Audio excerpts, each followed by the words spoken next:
Wow, this is appealing. A banana duct taped to a wall could sell for more than $1 million at an upcoming auction at Sotheby's, New York. The artwork, entitled Comedian, originally debuted in 2019. But bidders won't be buying the same fruit on display then. Instead, they will receive a certificate of authenticity that allows the owner to reproduce the banana and duct tape on their wall as their original artwork. Sotheby's says the fruit was always meant to be replaced regularly. $1 million and you don't even get the banana. Okay. Audrey Puente is here with a final look at our forecast. Well, it looks like we're going to have a pretty quiet evening, Arthur. We have increasing clouds. There'll be a couple of showers off in the Hudson Valley. We'll get a few sprinkles here in the city by the pre-dawn hours of tomorrow. Overnight lows pretty decent, mostly in the upper 30s to the upper 40s. And then tomorrow's highs will be mild once again, well above average for this time of year. We're looking for numbers in the 60s all across the region. After some early morning clouds, we'll break into full sunshine. Then as we go into Tuesday, temperatures come down a bit into the upper 50s. We're at 60 on Wednesday, and we'll be dry until Wednesday night. That's when rain returns to the tri-state area. That will linger into Thursday as well. Arthur? All right, thanks so much, Audrey. And that does it for us tonight. You are all caught up for the week. If you've missed any part of the 10 o'clock news, you can always catch an encore on our free streaming app, Fox Local. Just scan this QR code on your screen to download the free Fox Local app on your phone, where you can stream our newscasts anytime.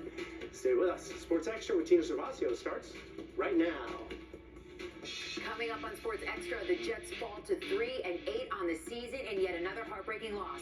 As the Jets head into their bye week, is this possibly a goodbye to the season? They were expected to make the playoffs. Our Jennifer Williams was at the Jets-Colts game at MetLife Stadium, and she will bring you that story with player reactions from the Jets locker room. It's a rivalry renewed, and it is as feisty and intriguing as it ever has between the Knicks and Nets. The Knicks won Game 1 of their head-to-head series this year in an NBA Cup game on Friday in thrilling fashion. Will the Nets return to the Garden tonight with some payback? And before the Knicks and Nets went head-to-head at the Mecca, it was Pitino and Pitino going head-to-head in the St. John's versus New Mexico game as Rick Pitino coaches against his son Richard Pitino for the fourth time, by the way, as head coaches. But this game was more than a father and son coaching against each other. Tonight, we bring you my one-on-one conversation with the Hall of Fame head coach of St. John's as Rick Pitino and I discuss his son, his team, and the powerful connection to this year's Hoops for Heroes Classic. All part of tonight's Sunday Fun Day edition of Sports Extra, so let's get this show started right now. Welcome to Sports Extra, presented by Toyota. Good evening. Hope you're having a great weekend, and we are so glad you are spending your Sunday night here with us. This is Sports Extra, presented by Toyota. I'm Tina Servacio. For the second NFL season in a row, the New York Jets were one of about a half a dozen teams considered to be true contenders to get to the Super Bowl. And many thought, with a roster stocked with talent and a Hall of Fame quarterback, winning the Super Bowl was a no-brainer. Even that QB said it himself when training camp opened back in July as Aaron Rodgers declared, quote, "The goal is New Orleans."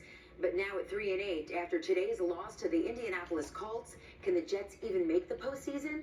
Our Jennifer Williams reports from MetLife Stadium.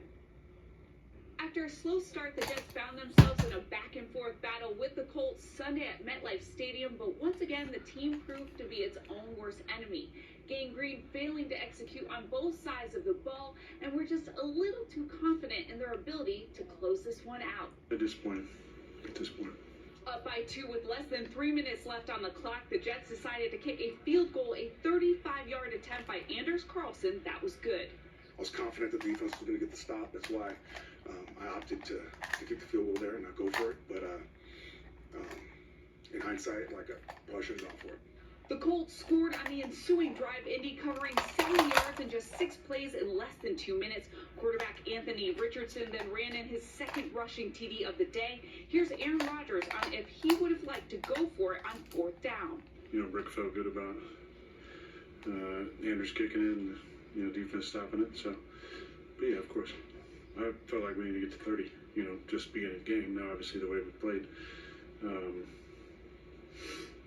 So we need to get to 30 to win. But, yeah, if we were a great team, we would have scored 7 there.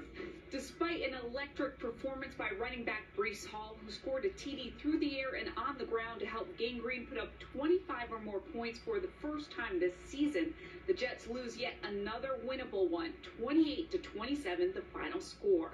We need to be better, and this bye week will allow me an opportunity to really take a hard look at myself and take a hard look at everything that we're doing.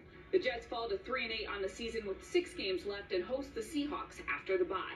I'm in my 20th year, so I've figured out a way to do this for a long time. So I just gotta remember why you fell in love with this game. This will be definitely a week to clear all of our heads and come back and stick together. At MetLife Stadium in East Rutherford for Sports Extra, I'm Jennifer Williams. Coming up on Sports Extra, Pitino versus Pitino at Madison Square Garden as the father and son, with a name synonymous with college basketball, go head-to-head in a game. Not only important, though, as a measuring stick for St. John's, but raising money for an important cause close to the Pitino family's heart. Rick Pitino, one-on-one, next.